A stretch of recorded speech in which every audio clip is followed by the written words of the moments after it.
Višje temperature ob vikendih na ceste privabijo tudi vedno večje število motoristov, zato je tudi za nas, policiste, motoriste, to pričetek tako imenovane motoristične sezone. Pred pričetkom se tako policisti, motoristi kot vsi ostali udeleženci bi naj pripravili na sezono. Se pravi, pregledamo motorna kolesa, da so ta tehnično izpravna, pregledamo svojo opremo, katera naj ne bo poškodovana, naj bo cela, naj bo brezhibna.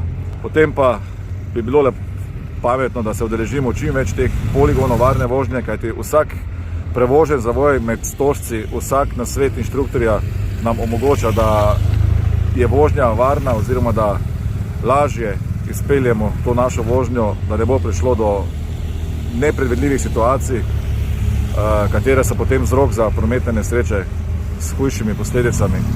Želimo, da motoristi motorno kolo vozijo z glavo, ne z rokami. Moramo predvidevati, da še temperature niso primerne za vožnjo, da še asfalt ni ogret.